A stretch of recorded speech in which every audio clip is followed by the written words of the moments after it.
it first appeared on your agenda, we were a little concerned why it was before you. Now, this thing all got started about 4 years ago by the board. Now, most of it on the map is port property.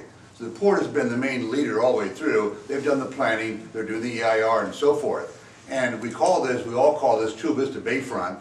Port made it very clear, this is not Chula Vista Bayfront, this belongs to the people of California. And one time they were cruel enough to say that Port cares as much about the resident of Bakersfield as they do Chula Vista, and that hurt, but that's true. But now right off the bat, they formed a Citizens Advisory Committee, and that's been very active. Chris, you are, weren't you? Yes, I am. And they must have met 20 or 30 times, so they're involved all the way through it. But the composition of that committee were 20 people, of whom only 6 were Chula Vistans. The other 14 all came from San Diego. And so that reflects the port idea that this is not Chula Vista's plan, this is for the people of California, and the representative on the Citizens Committee went far beyond Chula Vista. And all this planning has been done. Now, our concern of why it's on your agenda was 2 things. The planning is so far along, and the plan you see was a compromise. We got a little bit of what we wanted, we didn't get everything, other people got a little bit of what they wanted, not everything. And so it's the usual thing over the years, everybody got a little bit of what they wanted, and we finally came out with an agreement we all agreed on.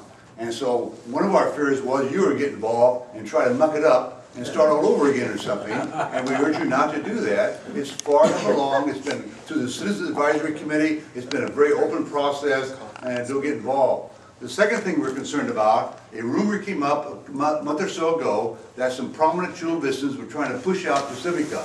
And we thought you might be brought in to try to help that along. I hope you won't let yourself be used that way. I don't know if that's going to go on or not, but we resent that way, that people are trying to push somebody else out, all behind the scenes without going through the CAC or anything. So I hope you won't let yourself be allowed to be used in that effort to push Pacifica out. Now, I'm not thrilled with Pacifica as a developer, but they've been there all the time, they've been to all the meetings, they've been cooperative, and so it's just not fair to come along and push them out without going through an open process. And so I hope you won't let yourself be used. Now, what Eric and he said, your role is going to be very minor, and it is anyway, it should be. And so you do have a role to play, but don't try to get in and start all over again. That's a 4-year process that finally everybody agreed upon, including Crossroads. And so we're pleased with it, and I hope you'll cooperate and see it through. Thank you.